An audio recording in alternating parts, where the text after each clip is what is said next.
Yang luar biasa Imam Ghazali membahas kitabnya Kimia Sa'adah. Kitab karya beliau Kimia Sa'adah. Di dalam diri kita ini ada 4 sifat. Yang pertama sifatul bahaim, sifat hewani. Sifat hewani. Kita punya itu manusia. Makanya makan, minum, tidur itu hewan juga melakukan. Hewan juga makan, hewan juga minum, hewan juga tidur. Makanya orang yang hidup tanpa ibadah, hanya makan, minum, tidur, melampiaskan seksualnya, biologisnya, tanpa dia ibadah, maka Imam Ghazali katakan sama seperti hewan. Makanya Allah sifati dalam Al-Quran, laqad dzara'na li jahannama katsiran minal jinni wal ins lahum qulubun la yafqahuna biha wa lahum a'yunun la yubsiruna biha wa lahum adhanun la yasma'una biha ulaika kal an'am bal hum adall. Allah yang sebutkan, Allah yang sifati. Banyak dari bangsa jin dan manusia kami masukkan mereka ke dalam neraka jahanam. Ini hati-hati, ada kalimat kathiro. Kathiro itu banyak. Jin manusia masuk ke dalam neraka. Siapa mereka yang paling banyak masuk ke dalam neraka? Lahum qulubun la yafqahuna biha. Mereka punya hati tidak digunakan berfikir. Dikasih nasihat oleh Allah lewat Al-Quran, dia tidak terima. Dikasih nasihat oleh Allah lewat lisan Nabi Muhammad, dia tidak terima. Dikasih nasihat lewat lisan-lisannya para ulama, dia tidak terima. Dia tetap melakukan kemaksiatan, kejahatan. Kenapa tidak terima? Akal dia tidak gunakan berfikir. Kalau akal sudah tertutup, setelahnya ayun, mata tidak berfungsi lagi, telinga tidak berfungsi lagi untuk bisa mencerna kebaikan yang sampai kepadanya. Allah katakan mereka itulah seperti hewan ternak. Allah yang nyatakan kal an'am. An'am ini hewan ternak berkaki 4, unta, sapi, kambing dan jenisnya. Itu namanya an'am. Makanya ada surat namanya surat Al-An'am. Di dalam kitab Tajul Arus min Jawahiril Qamus, 45 jilid kitab tersebut, karya Syekh Muhammad Murtada Az-Zabidi menjelaskan disebut dengan an'am karena kita manusia bisa menikmati daripada daging hewan tersebut, dari kata ni'mah.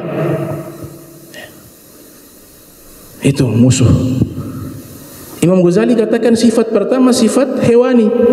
Makanya Allah Ta'ala mendidik kita keluar dari sifat tersebut. Diatur waktunya boleh, tapi tunggu nanti maghrib baru bisa makan lagi. Tujuannya satu, agar kita keluar dari sifat hewani. Sifat hewani.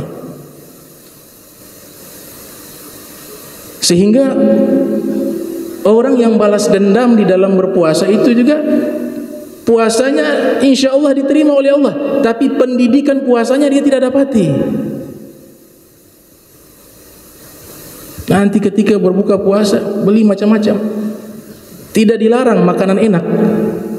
Hukum makan itu mubah selama makanannya halal. Tapi kan ada hikmah pendidikan.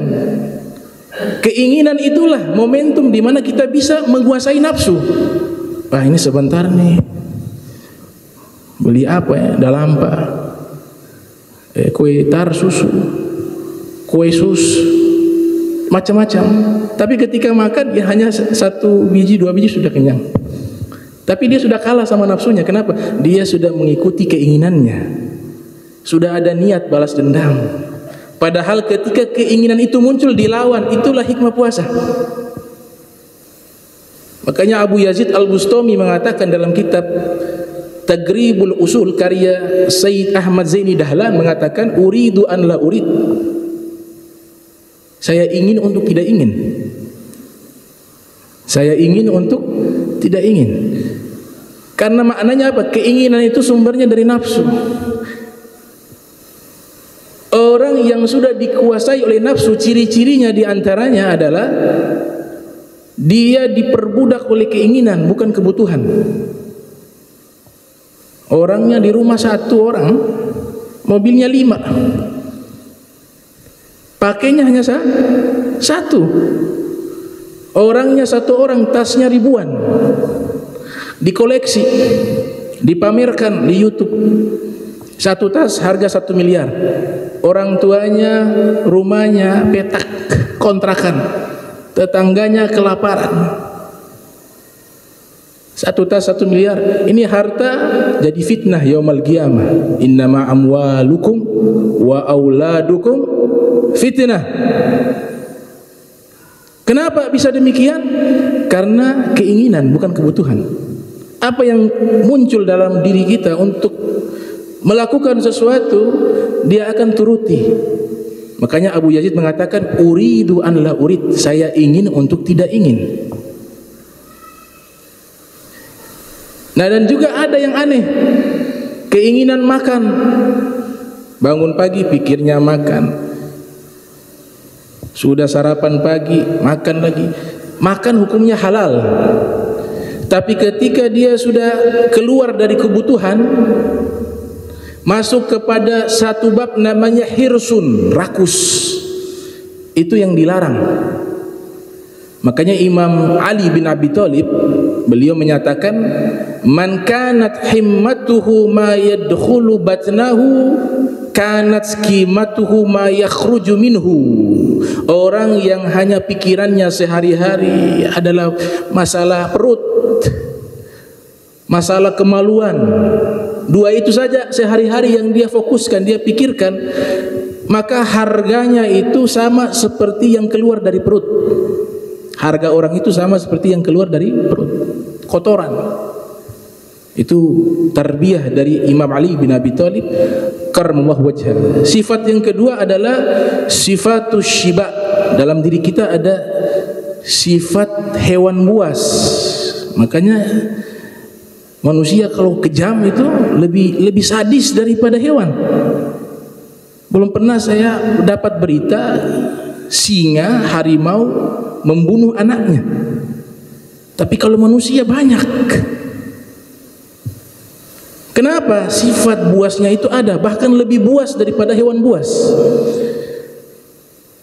Puasa artinya imsak, menahan diri daripada dorongan nafsu dan hawa. Itu bukan hanya inni shaim.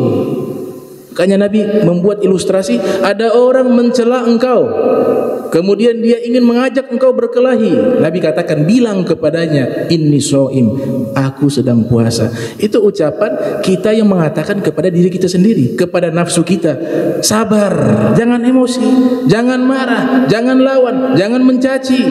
Wahai nafsu, sabar, ini hikmah puasa, saya lagi puasa.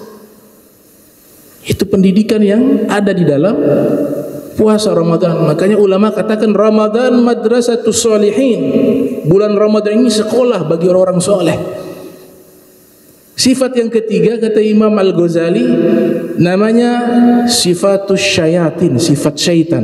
Itu ada dalam diri kita. Kalau 3 sifat ini bisa kita lawan, bisa kita hilangkan, maka irtaqa, kita akan naik ke derajat bukan manusia, tapi sifatul malaikah, derajat sifat malaikat. Kalau 3 ini kita bisa lawan.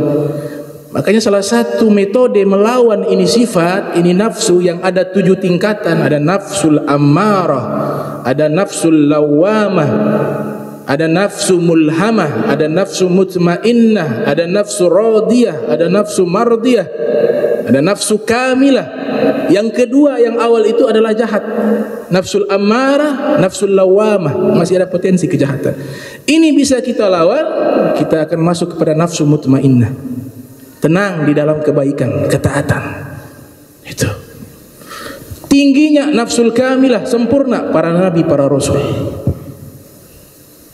Kalau sudah naik nafsu tingkatan malaikat luar biasa. dia akan mencapai satu derajat yang tertinggi di sisi Allah Subhanahu wa taala. Itu yang dikenal dengan aulia, para wali. Para aulia itu semuanya mencapai sifatul malaikah, sifat malaikat.